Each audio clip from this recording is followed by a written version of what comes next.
Something in between के 202 episode में आप सभी का बहुत स्वागत है। पश्चिम बंगाल के विधानसभा चुनाव में मिली हार के बावजूद भाजपा के पास जश्न मनाने का मौका था। विधानसभा चुनाव के नतीजे बता रहे थे कि राज्य की सत्ताधारी तृणमूल कांग्रेस के लिए फिलहाल मुश्किलों का अंत नहीं हुआ है। भाजपा भले ही चुनाव हार गई, मगर उसे राज्य का मुख्य विपक्षी पार्टी बनने का बड़ा अवसर मिला।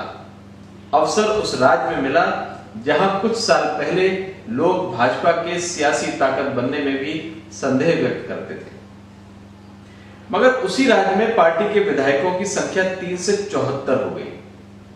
नतीजे बता रहे थे कि भविष्य में भाजपा के पास बांग्ला भाषी राज्य में सत्ता परिवर्तन के लिए असीम संभावनाएं बरकरार है। हालांकि नतीजे आने के बाद राज्य भाजपा में जो कुछ हो रहा है वह दूसरे ही संकेत दे रहा है। सवाल उठ रहे हैं कि भाजपा राज्य में अपना मजबूत वजूद कायम रख पाएगी भी या नहीं। नतीजे आने के बाद से ही भाजपा में असंतोष थमने का नाम नहीं ले रहा। चुनाव से पहले तृणमूल कांग्रेस से भाजपा में जाने वालों की भीड़ थी।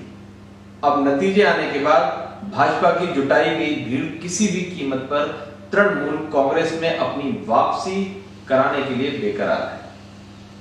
इनमें कई विधायक तो कई चुनाव हारने वाले उम्मीदवार भी शामिल हैं। हालत यह है कि तृणमूल कांग्रेस अब निर्णय कर रही है कि वापसी की अपील करने वालों से किसकी अपील सुनी जाए। इसी क्रम में तृणमूल कांग्रेस के कद्दावर नेता मुकुल रॉय को हरी झंडी दे दी गई है। जाहिर तौर पर मुकुल रॉय की घर वापसी से भाजपा में बेचैनी है। बेचैनी इसलिए कि वह मुकुल रॉय ही थे जिसने तृणमूल कांग्रेस से दामन छुड़ाने के बाद भाजपा को मजबूत करने की सियासी विसात बिछाई। उनकी व्यूह रचना के कारण ही लोकसभा चुनाव में 1.5 दर्जन सीटें जीतकर भाजपा ने सबको दांतों तले अंगुली दबाने पर मजबूर किया। इसी नतीजे से एक बार भी लगा कि राज्य की सत्ता से तृणमूल कांग्रेस की विदाई हो सकती है। इसी नतीजे के कारण तृणमूल में भगदड़ मची और पार्टी के कई दिग्गज नेताओं ने भाजपा का दामन थामा।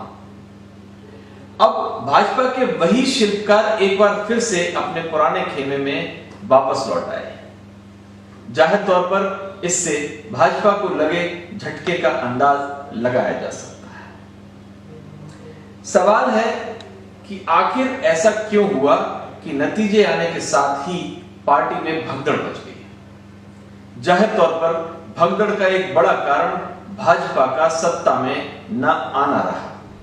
वह इसलिए कि चुनाव से पहले पाला बदलने वाले कई नेताओं का बस सत्ता के लोभ में ही हृदय परिवर्तन हुआ था। ऐसे में तृणमूल कांग्रेस में वापसी की लाइन लगना कोई बड़ी बात नहीं है। हालांकि ऐसे नेताओं से मुकुल रॉय की तुलना नहीं कर सकते। वह इसलिए कि मुकुल तृणमूल के कद्दावर नेताओं में से थे, उनकी पार्टी में चलती भी थी।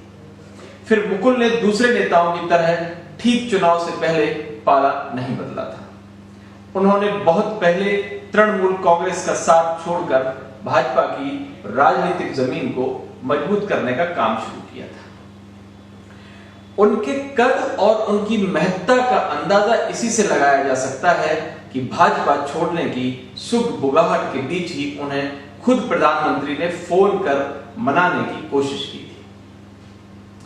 अब सवाल है कि मुकुल रॉय का अचानक भाजपा से मोहभंग क्यों हो गया। जाहिर तौर पर इसका बड़ा कारण विधानसभा चुनाव था। इस चुनाव में रणनीति बनाने से लेकर टिकट बांटने तक में मुकुल रॉय को पार्टी ने महत्व नहीं दिया। लोकसभा चुनाव के बाद पार्टी नेतृत्व को लगा कि चुनाव होते ही सत्ता उसके हाथ लग जाने वाली है। इसी आत्मविश्वास में पार्टी ने न सिर्फ मुकुल रॉय की अनदेखी की, बल्कि चुनावी रणनीति तैयार करते समय भी उनकी राय को महत्व नहीं दिया। टिकट बंटवारे के निर्णय से भी उन्हें दूर रखा गया। हद तो तब हो गई जब गंभीर रूप से अस्वस्थ उनकी पत्नी का किसी ने हालचाल पूछना जरूरी नहीं समझा। राज्य में भाजपा के लिए मुश्किलें दोहरी है। बाहर से आए नेताओं में यह संदेश गया है कि पार्टी में उनके लिए करियर बनाना इतना आसान नहीं है।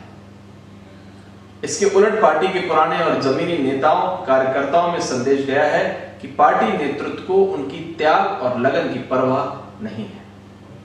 चुनावी हिंसा के शिकार एक बहुत बड़े वर्ग में यह संदेश गया है कि पार्टी को उनकी कोई परवाह नहीं है। सवाल है कि क्या कार्यकर्ताओं का यह संदेश गैर वाजिब है? आखिर क्यों राज्य में दशकों से संघर्ष करने वाले कार्यकर्ता और नेता उन्हीं का नेतृत्व स्वीकार करें जिनके खिलाफ उन्होंने संघर्ष किए? अंत में पश्चिम बंगाल का घटनाक्रम बताता है कि महज सत्ता के लिए भीड़ जुटाने का अपना सियासी नुकसान है। भाजपा इसे पश्चिम बंगाल में झेल रही है। दल बदल करने पार्टी का दामन थामने वाले फिर से दल बदल करने के लिए बेकरार है। जाहिर तौर पर पार्टी नेतृत्व को चुनावी जीत और कार्यकर्ताओं के सम्मान के बीच संतुलन बनाने की जरूरत है। ऐसा नहीं करेंगे तो जो अभी बंगाल में हो रहा है वही अन्य राज्यों में होगा। बंगाल के घटनाक्रम बताते हैं कि भाजपा फिर से वहीं पहुंचती दिख रही है जहां से उसने राज्य में चलना शुरू किया था। मुकुल राय की तृणमूल में वापसी के बाद मुख्यमंत्री ममता बनर्जी ने कहा, घर का लड़का घर आ गया है। जाहिर तौर पर अभी कई और घर के लड़के घर आएंगे। सवाल यह है कि राज्य में घर वापसी का यह सिलसिला कहीं भाजपा को बेघर न कर दे। नमस्कार।